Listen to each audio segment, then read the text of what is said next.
Good morning, everybody. I hope you guys had a really good weekend. It was beautiful out most of the weekend, so I hope you guys got outside and took advantage of that weather.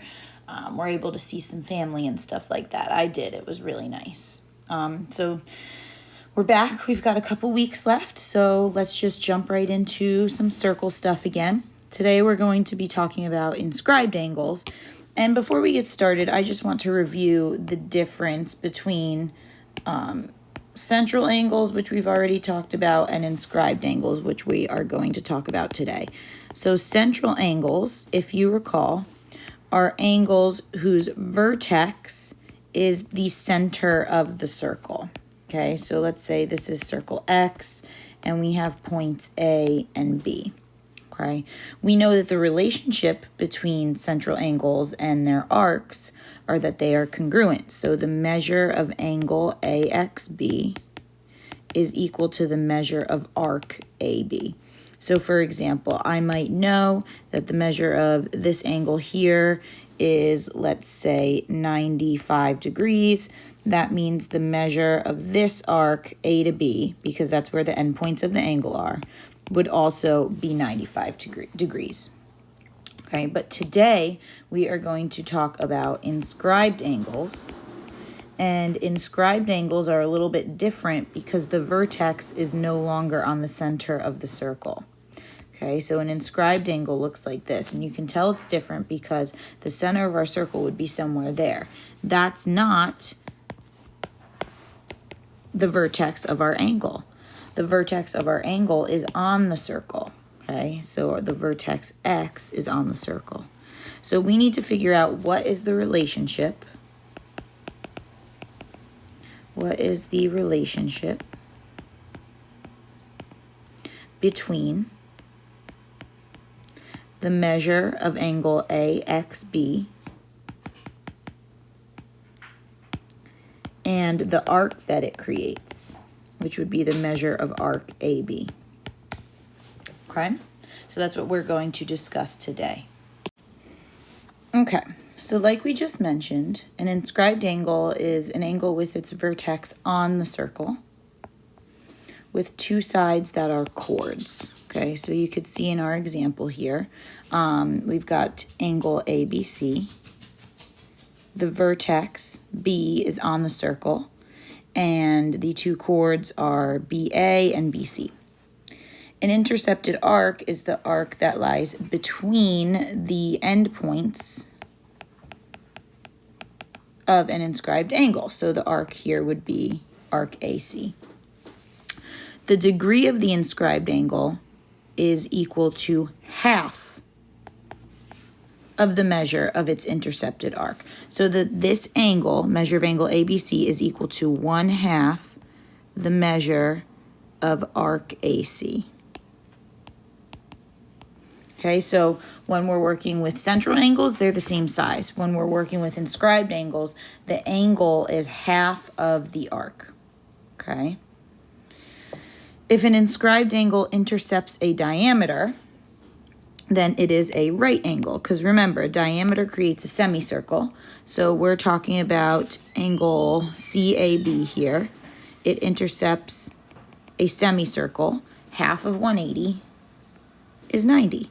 So the measure of angle BAC is 90 degrees. And finally, if two inscribed angles intercept the same arc, then the angles are congruent. Okay, so we're looking here. We have the measure of angle ABD. You could see it intercepts arc AD. And then we have DCA. It overlaps the same exact angle. Therefore, the measure of angle ABD is equal to the measure of angle ACD. All right, we're going to work through some examples now, and then I'm going to have you guys try the second half of examples on your own, and you're going to check your answers when you're done. So we'll work through all of the odds, and then you guys are going to try the evens. All right, starting off with number 1. Find each angle and arc measures. So we are given that the measure of arc WY is equal to 62 degrees. We need to find the measure of angle WXY which is equal to 1/2 the measure of arc WY. Okay, because remember, the angle is half of the arc. So if we need to find the measure of angle WXY, it's going to be 1/2 of 62, which is equal to 31 degrees. Okay, the angle is half of the arc. All right, let's try number 3. We want the measure of angle PQR. So I'm just going to trace over PQR. If you notice, it intercepts a diameter. PR is a diameter. All right, and if we go back to our notes up here, if an inscribed angle intercepts a diameter, then it is a right angle. So this is a right angle, meaning it is 90 degrees. All right, let's try number 5. Okay, number 5 is a little bit different because we are asked to find the measure of angle JKL, but we don't know what the measure of arc JML is. However, we can find it because we already have the other 2 arcs in the circle, so we can add up the ones that we already have. 53 plus 65 gives me, what is that, 118. And then we can subtract that from 180, or sorry, 360, which gives me 242. So I know that the measure of this arc is 242. Therefore, the measure of angle JKL is 1/2 of that arc. And that is going to give us our answer of 121 degrees. Okay. All right, moving on. Number 7. Solve for x. So again, we know that when we have an inscribed angle, so the measure of angle CDE is going to be 1/2 the measure of its intercepted arc. So in this case, CE. So therefore, the measure of angle CDE, which we have labeled as 8x minus 9, is equal to 1/2 of our arc, which is 158 degrees. Now we just solve. 8x minus 9 equals 79. We add 9 to both sides. 8x equals 88. Divide by 8, and we get x equals 11. All right, so now I want you guys to pause the video and try 2, 4, 6, and 8, and then you can come back and check your answers. All right, for number 2, we know again that the measure of the angle, so in this case, the measure of angle DEF is equal to 1/2 the measure of its intercepted arc. So if we look at the intercepted arc, it's bigger than 180, meaning it's a major arc. We need to name it with 3 letters. We're going to call it arc DGF. Now, this one's a little bit backwards because we know the measure of the angle, but we don't know the measure of the arc. So 113 is equal to 1/2 the measure of that arc. And then how do you get rid of 1/2? You multiply both sides by 2. So we end up getting the measure of the arc is 226 degrees. Remember, the arc has to be bigger than the inscribed angle. So it doesn't make sense to have an angle that's 226 degrees, but having an arc that's 226 degrees is just fine. All right, let's look at number 4. Okay, number 4, they want us to find the measure of arc BC. Okay, now let's take a look at what we have.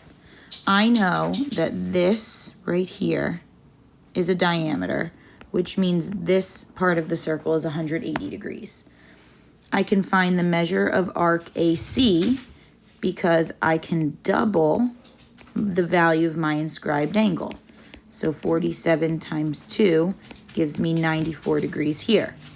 In order to find the final missing arc, which is BC, I could either add up the 2 that I already have and subtract for 360, or I know that ACB, measure of arc ACB, is a semicircle which is 180 degrees. So I could just do 180 minus 94. And that's going to give me a total of 86 degrees. If you hear barking in the background, I apologize. The dogs are playing. All right, number 6. Okay, so this applies that property where if we have angles that intercept the same arc, we know that they are congruent. So let's take a look. The measure of angle RST, we don't know what it is, okay? But we do know that the measure of angle RUT is going to be the same value. So in the grand scheme of things, I really need to find the measure of the missing arc RT, okay? And then that's going to help me find my other ones. So in order to do that, let me just erase this over here. Okay, we can add up all of the arcs that we already have. So I have 64, I have 139, and I have 75. We add those all up. And we get 278. And then I can subtract that from 360. And we get 82. So this arc right here is 82. Now remember, the angle is half of the arc. So each of these angles is just going to be 82 divided by 2, which gives me 41. All right, last one. We are going to solve for x. So remember, the angle is equal to half of the arc. So measure of angle LMN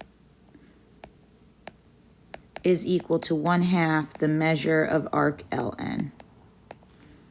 Okay, I know that LMN is 67 degrees, is equal to 1/2 of the arc, which is 4x plus 58. It's important that when you substitute in the value of your arc, you put parentheses around it, because now we're going to have to distribute that 1/2. So 67 equals 2x plus 29. I'm going to subtract 29 from both sides. I get 38 equals 2x, and then dividing by 2, I get x equals 19. Okay? All right, guys, that's going to be all for today. We're actually going to leave the second half of this worksheet, since it is a little bit long, till next class. If you want to try some of the problems on the second half of the worksheet, and then you can check them when I go through them in the next video, next class, that's perfectly fine. You do not have to, though. So I want you to today submit the Google form that's on Google Classroom. And then again, we'll finish this inscribed angle stuff next time our class meets. As always, if you guys have any questions, just reach out and let me know. Have a great day.